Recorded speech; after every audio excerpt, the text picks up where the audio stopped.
Chennai Adyar Greenway சாலையில் உள்ள தமது இல்லத்தில் செய்தியாளர்களை சந்தித்து வருகிறார் அதிமுக புரட்சி தலைவி அம்மா கட்சியை சேர்ந்த பன்னீர்செல்வம். அதனை தற்போது பார்க்கலாம். துரோகம் விளைவிச்சிருக்கீங்க, உங்களுக்கு பதவி போன பிறகுதான் இந்த ஒரு எண்ணம் ஏன் வந்துச்சு, பொது ஞானோதயமான பல காட்டமான விஷயங்கள் கேட்டிருக்காரு. அதோட உங்களுடைய கருத்து என்ன? சப்ஜெக்ட் விஷயம் கேளுங்க, பொதுவாக கேட்காம. இது மூணாவது சொல்லியிருக்காரு சார். நேற்று என்னென்ன சொன்னீங்க? முதல்ல பதவி இழந்த பிறகுதான் உங்களுக்கு இந்த ஞானோதயம் வந்திருக்குன்னு சொல்லியிருக்காரு. ரெண்டாவது நீங்களும் சசிகலா ரெண்டு பேரும் சேர்ந்தே துரோகம் விளைவிச்சுக்கதா திமுக செயல் தலைவர் சொல்லியிருக்காரு. நான் ஏற்கனவே மாண்புமிகு இதய தெய்வம் புரட்சி தலைவி அம்மாவுடைய நினைவகத்திலிருந்து மிகவும் விளக்கமாக விவரமாக என்னுடைய பேட்டியிலே நான் அன்றைக்கு குறிப்பிட்டிருந்தேன்.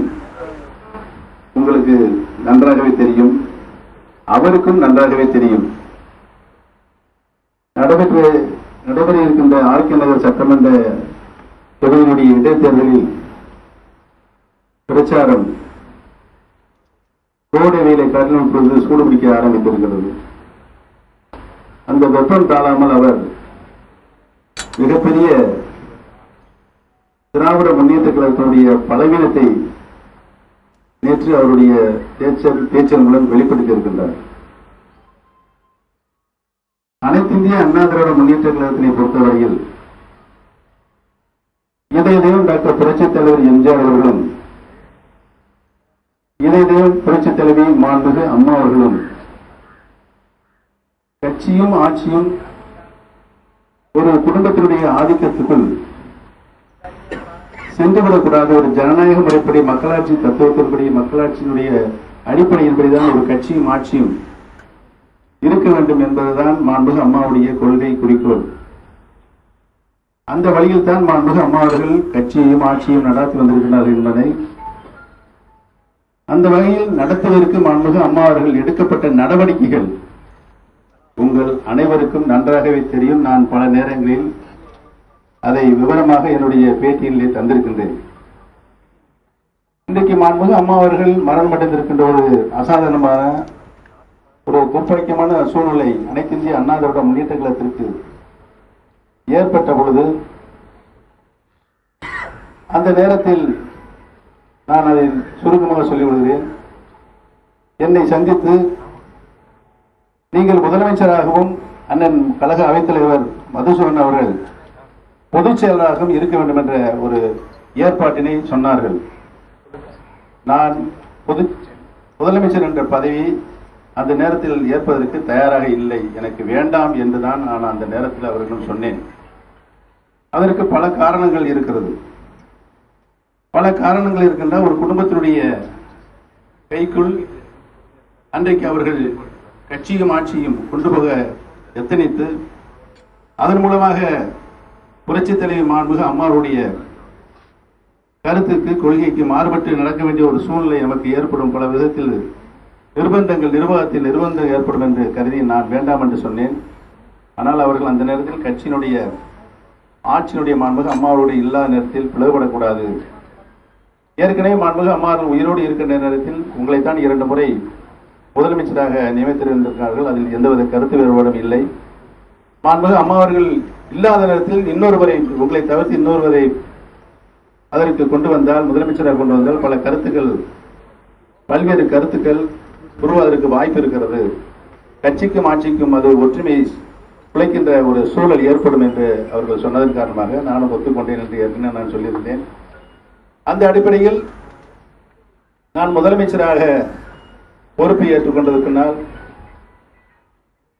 பொதுச் செயலாளராக திருமதி சசிகலா அவர்களை தேர்ந்தெடுக்க வேண்டும் என்ற கோரிக்கை அவர்களிடத்திலிருந்து வந்தது என்பதையும் நான் சொல்லியிருந்தேன். அதற்குரிய ஏற்பாடுகளை அன்றைய சூழ்நிலையில் மாறுபட்ட கருத்துக்கள் வருகின்ற பொழுது பல்வேறு பிரச்சனைகள் கட்சியில் குழப்பம் உருவாகும் என்று எண்ணி அனைத்து மூத்த அமைச்சர்கள் நாங்கள் எல்லாம் கூடி பேசி அதற்கு ஒத்துழைப்பு தந்து சரி என்று சொல்லி திருமதி சசிகலா அவர்களை பொதுச் செயலாளர் கொண்டு வந்தது அனைவருக்கும் நன்றாக தெரியும். ஆனால் பொதுச் செயலாளரான மறுபடியும் ஒரே வாரத்தில் முதலமைச்சராகவும் அவர்கள் வர வேண்டும் என்ற ஆசையை வெளிப்படுத்திய போதுதான் எங்களுக்குள் பிரச்சனை வந்தது. புரட்சி தலைவி மாண்புமிகு அம்மா அவர்கள் ஒரு குடும்பத்தினுடைய ஆதிக்கம் கட்சிக்கும் ஆட்சிக்கும் இருக்கக்கூடாது என்ற நோக்கத்திற்காகத்தான் அனைத்து இந்திய அண்ணா திராவிட முன்னேற்ற கழகத்தினை இவ்வளவு சிரமப்பட்டு தூய இயக்கமாக வளர்த்து வந்திருக்கிறார்கள். மீண்டும் இப்ப கட்சியும் ஆட்சியும் பொதுச் செயலாளர் என்ற பதவியும் முதலமைச்சர் என்ற பதவியும் அந்த குடும்பத்திற்குள் சென்றால் அது ஒரு ஜனநாயக முறைப்படி ஒரு நல்ல ஆரோக்கியமான அரசுக்கு வழிவகுக்காது என்ற கருத்தின் அடிப்படையில் தான் நான் மனநிலை கொண்டிருந்த பொழுது என்னை அந்த பதவியிலிருந்து எடுக்கிறதுக்கு பல்வேறு பிரச்சனைகள் உருவாக்கப்பட்டது உங்களுக்கு அனைவருக்கும் நன்றாகவே தெரியும். பல அமைச்சர்கள் பேட்டியளித்தார்கள். பேட்டியளித்த அமைச்சர்கள் எல்லாம் இந்த பிரச்சனையை வருகின்ற பொழுது என்னை நேரடியாக சந்தித்து, அண்ணா, பொதுச் செயலாளர் அவர்களை நாம் கொண்டு வந்த பொழுது அரை மனதோடு கட்சிக்காரர்கள் ஏற்றுக்கொண்டார்கள். ஆனால் முதலமைச்சராக அவர்கள் வர வேண்டும் என்ற கருத்து வருகின்ற பொழுது நம்முடைய கட்சியில் இருக்கின்ற அனைவரும் பொதுமக்களும் யாரும் ஏற்றுக்கொள்ளவில்லை. கட்சியில் ஒரு மிகப்பெரிய பின்னடைவு ஏற்படுகின்ற சூழல் பொதுமக்களிடையே ஒரு மனநிலை உருவாகி இருக்கிறது என்று என்னிடம் பல அமைச்சர்கள் வந்து அவருடைய மனக்குமுறலை வெளிப்படுத்தி சென்றிருக்கிறார்கள்.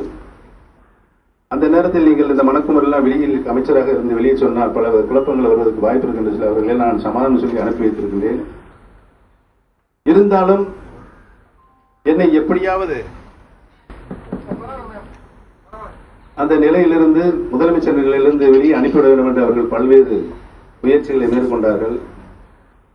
ஒரே பிரச்சனைக்காக, ஜல்லிக்கட்டு பிரச்சனைக்கு நானும் நாடாளுமன்றத்தினுடைய துணை சபாநாயகர் தம்பித்திரலும் செல்லக்கூடிய ஒரு சூழல் ஏற்பட்டது. இது எந்த கட்சியிலும் நடைபெறாத ஒன்று என்றெல்லாம் நான் அந்த நேரத்தில் விளக்கமாக சொன்னேன். நான் கடைசியாக எனக்கு தெரியாமல் சட்டமன்ற உறுப்பினருடைய கூட்டம் கூட்டப்பட்டது. நான் கடலில் ஆயில் கலந்த அந்த சமாச்சாரத்தை பார்த்துக் கொண்டிருந்த பொழுது எனக்கு அழைப்பு வந்தது. நான் வருகின்ற பொழுது அனைத்து சட்டமன்ற உறுப்பினர்களும் தலைமை கழகத்தில் திருமதி சசிகலா அவர்களை முதலமைச்சராக சட்டமன்ற குழு தலைவராக தேர்ந்தெடுப்பதற்கான கையெழுத்துக்களை முழுவதும் போட்டு முடித்து விட்டார்கள்.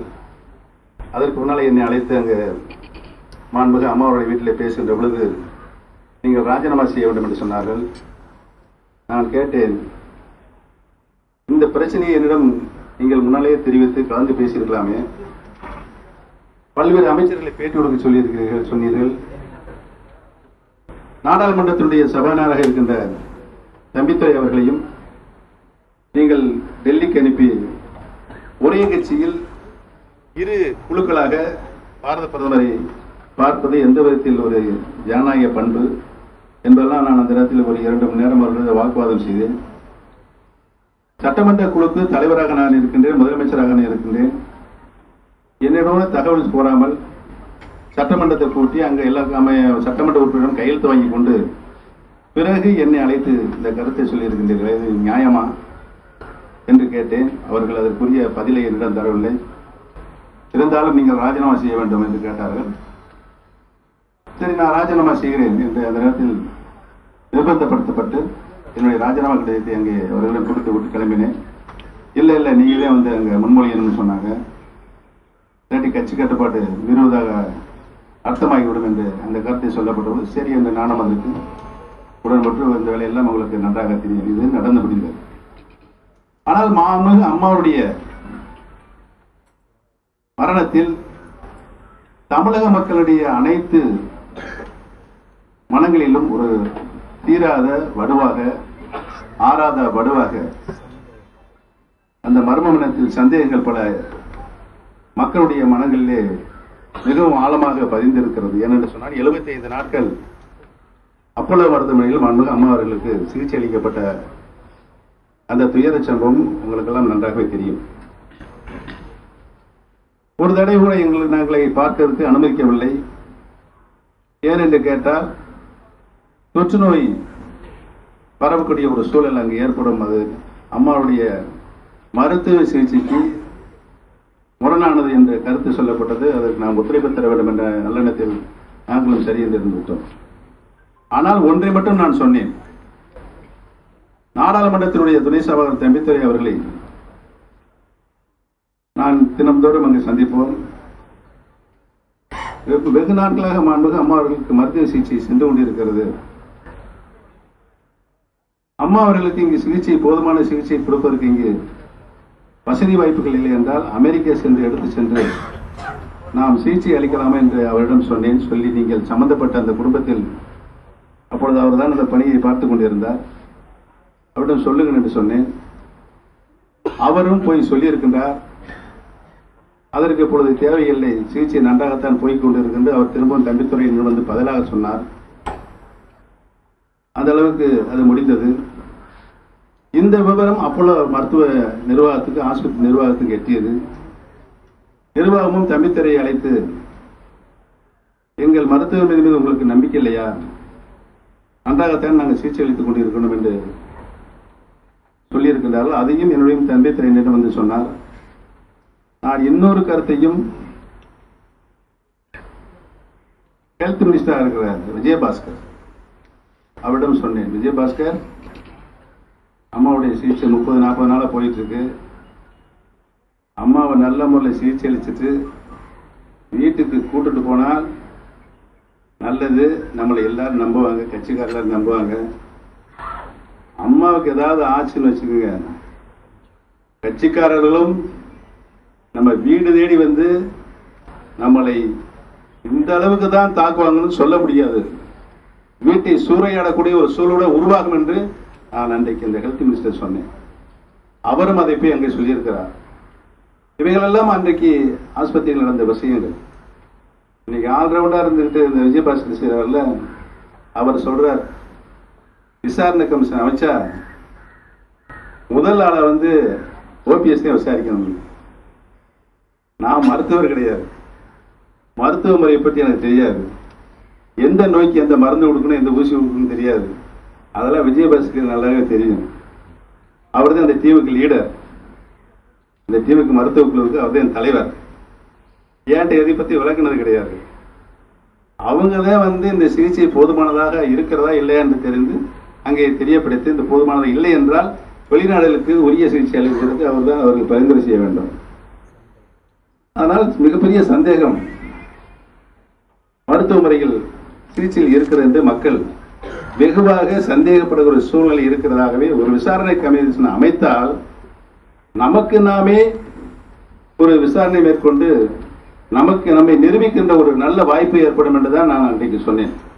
ஸ்டாலின் சொல்றதுக்காக அதுதான் வந்து அம்மாவுடைய நினைவகத்தில் சொல்லி அது எல்லாருக்கும் ஒரு தெளிவு, மக்களுக்கும் தெளிவு ஏற்படும், நிர்வாகத்தில் இருப்பவர்களும் அவர்கள் மேற்கொண்ட அந்த மருத்துவ சிகிச்சைக்கும் உரிய விளக்கம் மக்களுக்கு தந்ததாக அமையும் என்றாகத்தான் நான் அன்றைக்கு பதில் சொல்லியிருந்தேன்.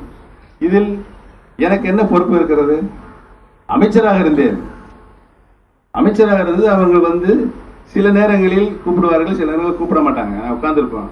இப்போ மீட்டிங்கில் பேசிட்டு வருவாங்க, அம்மாவுக்கு எப்படி இருக்குன்னு கேட்பேன், நல்லா இருக்குன்னு சொல்லுவாங்க. அவங்க சொல்றது நம்ம நம்பித்தானே. இப்போ நீங்களே போய் ஆஸ்பத்திரியில் சிகிச்சை இருக்கீங்க, உங்கள் சொந்தக்காரன் பார்க்க போறீங்க, நல்லா இருக்காருங்க, நாங்கள் ஊசியில் போட்டுட்டு இருக்க மருத்துவெல்லாம் கொடுத்துட்டு இருக்கோம் அப்படி சொல்லி நீங்கள் நம்பிட்டு தானே வரணும். அந்த மாதிரி மனநிலையில் நான் நேரடி நிர்வாகம் என்னோட கையில் இல்லை. இப்போ அரசனுடைய நேரடி நிர்வாகம் என் கையில் இருக்கிறது, அதற்குரிய பொறுப்பு என்னிடம் இருக்கிறது. அம்மாவுடைய மருத்துவ சிகிச்சைக்கு அதற்கு பொறுப்பான மருத்துவ என்னென்ன மருத்துவ முறைகள் அம்மாவிற்கு அளிக்கப்பட்ட விவரத்தினை மருத்துவமனை தான் தர வேண்டும். அதற்கு முழுப்பேற்றுக்கு இருக்கின்ற டாக்டருக்கு தான் தர வேண்டும். அவர்கள் பலவாறாக அறிக்கை மூலம் தெரிவித்திருக்கிறார்கள். ஆனால் உரிய விசாரணையை முழுமையாக விசாரணை கமிஷனை அமைத்து மாண்புமிகு அம்மாவுடைய மர்ம மரணத்திற்கு விடிவுகாலம் விடை தெரிய வரை எங்களுடைய தர்ம யுத்தம் நிற்காது என்பதை நாங்கள் இன்றைக்கு பிரகடனப்படுத்தி இருக்கின்றோம். அதான் இன்றைக்கு போய்கிட்டு இருக்கு.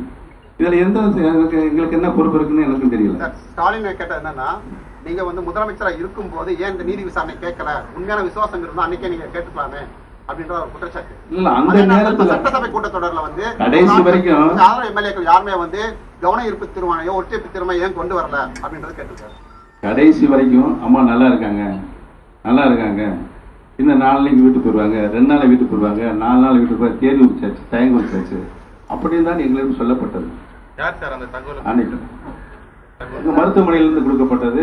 அமைச்சர்லாம் கொடுத்தாங்க. ஹெல்த் மினிஸ்டர் சொன்னார், 4 நாளைக்கு 2 நாள் நம்ம வீட்டுக்கு போவாங்க. ஏன்னா நம்ம வந்து ஐசியூலேருந்து ஜெனரல் வார்டுக்கு வந்துட்டாங்க, 4 நாள் வீட்டுக்கு போகிறான்னு சொல்லப்பட்டது. திடீரென்று மாலை நான் மதியம் 3:30 மணி வரைக்கும் அது வரைக்கும் வந்துட்டு வீட்டுக்கு வந்திருக்கேன்.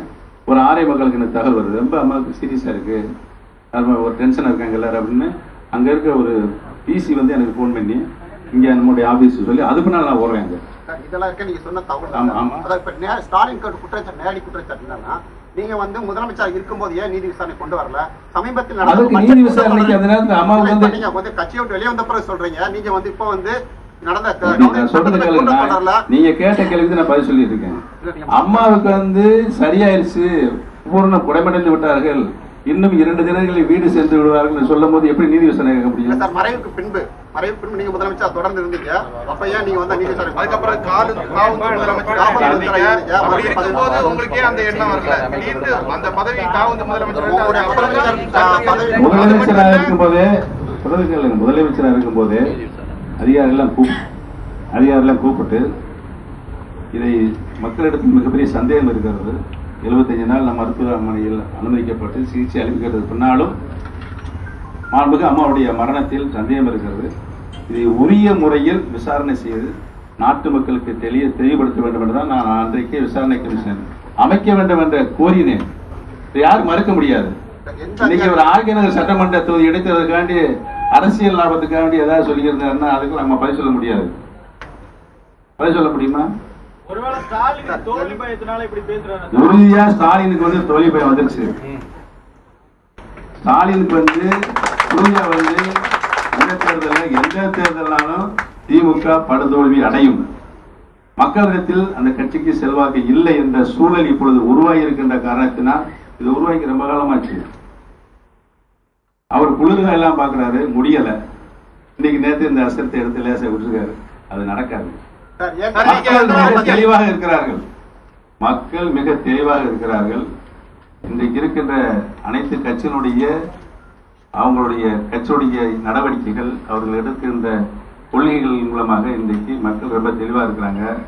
மாண்புமிகு அம்மாவுடைய ஆசி பெற்ற அனைத்து இந்திய அண்ணா திராவிட முன்னேற்ற கழகம் புரட்சி தலைவி அம்மா என்ற நிலையில் நாங்கள் இன்றைக்கு எங்களுடைய தேர்தல் களத்திலே பல்வேறு பிரச்சனைகளை முன்வைத்து எங்களுடைய பிரச்சாரம் சென்று கொண்டு இருக்கிறது. மக்கள் மிகுந்த வரவேற்பை எங்களுக்கு தந்து கொண்டு இருக்கின்றார்கள். இது அவங்களுக்கு இருக்கிற கோடை வெப்ப உஷ்ணத்துக்காக இந்த உஷ்ணம் மிகப்பெரிய உஷ்ணமா மீதி 90% எப்ப சொல்ல போறாரு அப்படின்னு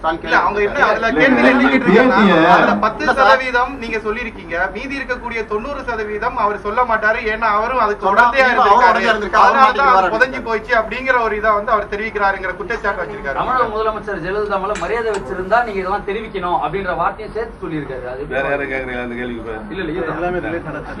நான் என்ன பதில் சொன்னேங்கிறத நீங்க நல்ல கவனமா கேட்கணும். என்ன பதில் சொன்னேன்னா, நான் 3ஆம் முறையாக முதலமைச்சராக ஆக்கப்பட்டதற்கு பின்னால் எனக்கு அந்த குடும்பத்தினரால் ஏற்பட்ட அவமானங்கள்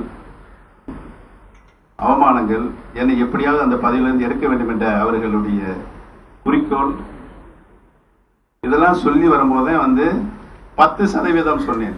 10%.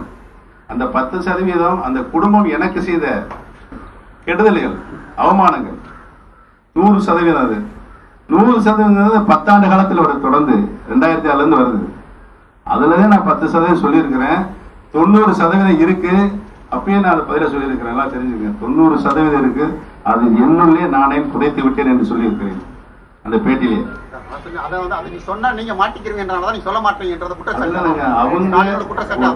ஒரு கட்சிக்குள்ள அவங்க எனக்கு செஞ்ச, என்னை அம்மா வந்து அம்மாட்ட இருந்து பிரித்து எடுக்க வேண்டும் என்று அவர்கள் செய்த அந்த செயலியுடைய கான்செப்ட்ல 100%, 10% நான் சொல்லியிருக்கிறேன். 90% நான் சொல்லல. அந்த 90% நான் என்னுடைய புதைத்து விட்டேன் அப்படின்னு தான் சொல்லுவாங்க. இதுல என்ன இருக்குது? நீங்க வந்து தொடர்ச்சியா சொல்றீங்க. நான் முதலமைச்சரா இருக்கும் போது எனக்கு தெரியாம சட்டமன்ற உறுப்பினர்கள் கூட்டம் கூட்டப்பட்டது. அடுத்தது வந்து என்ன திடீர்னு வந்து மறைந்த முதலமைச்சருடைய இல்லத்திற்கு என்ன வரவழைக்கப்பட்டிருக்கிறாங்க. ஆனா யாரு கூப்பிட்டாங்க? உங்கள்கிட்ட வந்து ராஜினாமா கடிதத்தை வலுக்கட்டாயமாக என்ன போட சொன்னாங்க அப்படின்னு. அது யாருங்கிறது நீங்க இது வரைக்கும் சொல்லவே இல்லை. சொல்றது அங்க சீனியர் மினிஸ்டர் 6 பேர் இருந்தாங்க. செங்கோட்டை இருந்தாரு, தலைவேசுந்தர் இருந்தாரு, ஒரு இன்னொருத்தர் அவரை மூத்த அமைச்சர்ல வந்துடுறாரு. அந்த டிடிவி தினகர் இருந்தாப்புல, வெங்கடேஷ் இருந்தாங்க, ஒரு 100 தடவை சொல்லிட்டேன் உங்கள்கிட்ட. சரி சார், ஓபிஎஸ் சார் இப்போதைக்கு வருவோம். இப்போ வரைக்கும் டிடிவி வந்துட்டு 57,000 வீடு வந்து அறிவிச்சிருக்காங்க. உங்களுடைய சைடுல இருந்து நீங்க எலெக்ஷன் மேனிஃபெஸ்டோ கொடுக்கவே இல்லை. இது முதல்ல இப்போ மாஃபை சார் சொல்லிட்டாரு இது வந்து சாத்தியம் இல்லைன்னு. உங்களுடைய கருத்து என்ன? 57,000 வீடு வந்து கட்டித்தர முடியுமா, இல்ல அவர் வந்துட்டு எக்ஸாஜெட் பண்றாப்லையா? அவருடைய தேர்தல் அறிக்கையை நானும் பார்த்தேன். நகைச்சுவையாகத்தான் அது போய் கொண்டிருக்கிறது. மக்கள் அந்த தேர்தல் அறிக்கையை பார்த்து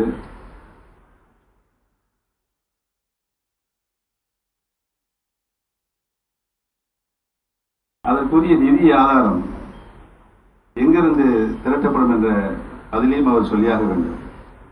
அதுக்கெல்லாம் விடை இல்லாம கேள்வி மட்டும் பதில் மட்டும் வந்து இவர் வந்து இப்போ கொள்கையில் அறிவிச்சாருன்னா அது எந்த நேரத்திலையும் அது வந்து பதிலாகாது. பூராமே நிறைவேற்ற முடியாத திட்டங்களா சொல்லியிருக்காரு. இது மக்களை ஏமாற்றி வாக்குகளை வாங்கி விடலாம் என்று நினைக்கிறார்கள். எந்த காலத்திலும் இது ஆர்கே நகர் சட்டமன்ற தொகுதி மாண்புமிகு அம்மாவுடைய தொகுதி. மாண்புமிகு அம்மா அவர்கள் ஒருவருக்கு மட்டும்தான் அவர்கள் விசுவாசமாக நடப்பார்கள். மாண்புமிகு அம்மா அவர்கள் மீது ஒருவர் நாங்கள் மட்டும்தான் விசுவாசமாக இருக்கிறோம் என்ற நிலை இப்பொழுது உருவாகி இருக்கிறது. ஏனென்று சொன்னால் ஒரு குடும்பத்தினுடைய கட்சி ஆட்சி, ஒரு நம்முடைய கட்சியும் ஆட்சி ஒரு குடும்பத்துக்கு சென்று விடக்கூடாது என்ற கொள்கையை நாங்கள் தான் இன்றைக்கு கையில் எடுத்திருக்கின்றோம். ஆகவே எங்களுக்குத்தான் ஆர்கே நகர் தொகுதியுடைய மக்கள் அனைவரும் ஒட்டுமொத்தமாக ஆதரவளித்துக் கொண்டு இருக்கின்றார்கள். அதுதான் மிகப்பெரிய எரிச்சலாக இப்பொழுது ஸ்டாலினுக்கும் டிடிவி தினகரனுக்கும் சென்று கொண்டிருக்கிறது. அந்த ஒரு மனநிலையிலிருந்து அவர் மாறுபட்டதற்கு தான் மிகப்பெரிய காரணம். நீதி விசாரணை நடத்தி தொடர்ந்து கேட்டுட்டு இருக்கீங்க. பட் மத்திய அரசு இது வரைக்கும் செவிசாய்க்கல சார். வேற தவிர்க்க நினைக்கிறீங்க விஷயத்தை? நான் ஏற்கனவே சொல்லியிருக்கேன். நீதி விசாரணை வரும் வரை தர்ம யுத்தம் தொடரும். மீண்டும் நாங்கள் ஆட்சிக்கு வந்தபோது எங்களுடைய முதல் வேலையாக மாண்புமிகு அம்மாவுடைய மரணம் குறித்து நீதி விசாரணை உறுதியாக வைக்கப்படும் என்பதை தெரிவித்துக் கொள்கிறேன். பாஜக அரசு வந்து முயற்சித்ததா சுப்பிரமணிய சாமி தெரிவிச்சிருக்காரு. அதாவது ஓ பன்னீர்செல்வத்தை முதல்வராக பாஜக முயன்றது அப்படின்ற ஒரு கருத்தை சுப்பிரமணிய பாஜக இருக்க 2 எம்பிக்களும் ஒரு அதிபுத்திசாலி ஒருத்தர் தெரிவிச்சிருக்கிறதா சுப்பிரமணிய சாமி தெரிவிச்சிருக்காரு. உங்களை முதல்வராக அவங்க முயற்சி செய்ததா? இதுக்கு உங்களோட பதில் என்ன சார்? பல்வேறு கட்சிகள் பல்வேறு அவங்களுக்குள்ள இருக்க பேசிட்டாங்க. எனக்கு தெரியும். பாஜக இருக்கிற எம்பிக்கள் அவர்கிட்டே கேட்கணும். யாராரு சந்திச்சு பேசினா எதுக்கு பேசினாங்க? எங்களுக்கு அந்த நிலையே இல்லை. இப்ப பாஜக இப்ப போட்டிட்டு இருக்கிறது இல்ல. இப்ப நாங்களும் போட்டிடுறோம். அதான் இப்ப நடந்துட்டு இருக்கு. இப்ப எங்களுக்கு அவங்க ஆதரவு கொடுத்துருக்காங்க, நாங்க வந்து அவங்களுக்கு ஆதரவு கொடுத்துருக்கோமா? இல்ல இல்ல. அதாவது சந்தேகத்தின் அடிப்படையில் யூகத்தின் அடிப்படையில் பல்வேறு கருத்துக்கள் தெரிவிக்கலாமா? சட்டமன்ற தேர்தல் வந்து நான் வேட்புமனு தாக்கல் செய்து அதெல்லாம் மாபஸ்லாம் முடிஞ்சிச்சு. அவங்களுக்கு தேர்தல் கருத்துல ஓட்டு கேட்டுருக்கா, நாங்களும் கேட்டுக்கிட்டு இருக்கோம். இதான் இப்ப நடந்துட்டு இருக்கு. இதுல சந்தேகப்படுறதுக்கு எங்க கேட்டா இருக்கு? ஆளுங்கட்சிக்கு வேட்பாளர் அவருக்கு ஓட்டு போட்டாதான் அந்த தொகுதி வளம் வரும் அப்படின்னு சொல்லி அந்த பிரச்சாரத்துல எல்லா இடத்துலயும் முன் வைக்கிறாங்க. ஏன்னா ஆளுங்கட்சி வேட்பாளர் ஓட்டு போட்டாதான் இங்க நல்ல திட்டங்கள் நடக்கும், அது எங்களால மட்டும்தான் முடியும் அப்படின்னு சொல்லி அவங்களுடைய பிரச்சாரம், தினசரி பிரச்சாரம் அதுவா தான். இன்னைக்கு இருக்க பிரச்சனை என்னன்னா, இன்னைக்கு இருக்க பிரச்சனை கட்சியும் ஆட்சியும் ஒரு குடும்பத்திற்குள் சென்று விடக்கூடாது என்பது. அந்த நிலை தடுத்து நிறுத்தப்பட வேண்டும். அந்த நிலை வந்து எந்த கட்சிக்குமே வரக்கூடாது. ஒரு ஜனநாயக முறைப்படிதான் கட்சி நடக்க வேண்டும். மக்களாட்சியினுடைய தத்துவத்தின்படிதான் மக்களாட்சியினுடைய மக்கள் இயக்கமாக தான் அந்த கட்சி இருக்க வேண்டும். அப்பதான் அந்த கட்சி நிலைச்சு நிற்கும். அதைத்தான் மாண்புமிகு இதய தேவன் புரட்சித் தலைவர் அம்மா அவர்கள் எங்களுக்கு கையில கொடுத்து விட்டு சென்றிருக்காரு. ஒரு குடும்பத்தினுடைய ஆதிக்கம் அங்கு வலுப்பெறுகின்ற பொழுது அந்த குடும்பத்தை மாண்புமிகு அம்மா அவர்கள் வெளியேற்றினார்கள் என்பது உங்களுக்கு எல்லாம் நன்றாக தெரியும். அதற்கு பின்னாடி அந்த சொல்ல அம்மாவுக்கு தெரியும், உங்களுக்கு தெரியும். எந்த சொல்லும் மீண்டும் அவர்களை உள்ளே அழைத்து அவர்களுக்கு பதவிகளை மாண்புமிகு அம்மா அவர்கள் கொடுக்கவில்லை என்பதும் நாட்டு மக்களுக்கு நன்றாக தெரியும். அதைத்தான் நான் சொல்றேன். இன்னைக்கு இருக்கிறது 122 பேர்கிட்டையும் நாங்க திரும்ப திரும்ப சொல்றது, ஒரு குடும்பத்தினுடைய கைக்குள் கட்சியும் ஆட்சியும் சென்று விட வேண்டுமா? அதை தடுத்து நிறுத்த வேண்டாமா? மாண்புமிகு அம்மாவுடைய எண்ணமும் அதுதானே. நீங்களே அதற்கு மாறுபட்டு நடக்கிறீர்கள் என்ற அமைச்சர்களின் சட்டமன்ற உறுப்பினர் திரும்ப திரும்ப திரும்ப திரும்ப நாங்கள் கேட்பது நாங்கள் அதுதான். அம்மாவுடைய எண்ணத்திற்கும் செயலுக்கும் மாறுபட்டு ஏன் நடக்கின்றீர்கள் என்பதுதான் எங்களுடைய கேள்வி. அதற்கு இதுவரை யாருமே விடை சொல்ல மாட்டாங்க. பல்வேறு கேள்விகள் அவங்களுக்கு கேட்கிறாங்க. நீங்களே எங்களுக்கு அவங்களுக்கு கேட்ட கேள்விக்கு நீங்க துணை கேள்வி நீங்களும் கேட்கறீங்க. பொதுச்செயலாளர் சசிகலா பொதுச்செயலாளர் தேர்ந்தெடுக்கும் எடுத்திருந்தா இந்த மாதிரி பிரச்சனைகள் வந்திருக்காதே சார். இப்ப நீங்க எடுத்துக்க இந்த முடிவை வந்து சசிகலா பொதுச்செயலாளர் தேர்ந்தெடுக்கும் போது நீங்க எப்பயே எடுத்திருந்தீங்கன்னா இந்த மாதிரி பிரச்சனை வந்திருக்காது. இல்லைங்க, பொதுச் செயலாளர் நிலை வந்து அது ஒரு நிலை, கட்சி வச்சு நடத்திருக்கிறது பொதுச் செயலாளர். மாண்புமிகு அம்மா அவர்கள் இல்லாத சூழ்நிலையில் ஒரு தற்காலிக ஏற்பாடாக அன்னைக்கு ஒரு பொதுச் செயலாளர் தேவைப்பட்டது. ஏன்னா அன்னைக்கு வந்து தம்பித்தர பொதுச் செயலாளரா, செங்கோட்டையன் பொதுச் செயலாளரா அப்படின்னு 4-5 பேர் சொல்லிட்டே இருந்தாங்க. அந்த கருத்து வேறுபாட்டுக்கு உள்ளே போகக்கூடாது, விமர்சனத்துக்கு உள்ளே போகக்கூடாது, முறைப்படியான பொதுச் செயலாளர் தேர்ந்தெடுக்கும் வரை ஒரு தற்காலிக பொதுச் செயலாளர் எடுக்கப்பட்டிருந்தா அன்றைக்கு எடுக்கணும். இதுதான் அன்றைய நிலை. பலமுனை போட்டி இருக்கு.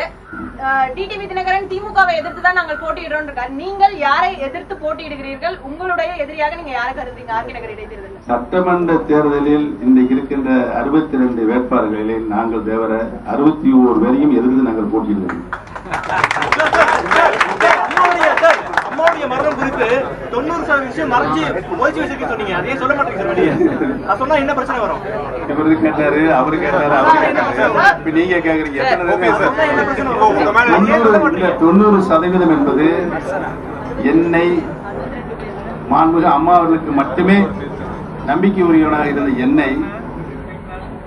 என்னை பொறுத்தவரையில உள்ளதை சொல்லுவேன்.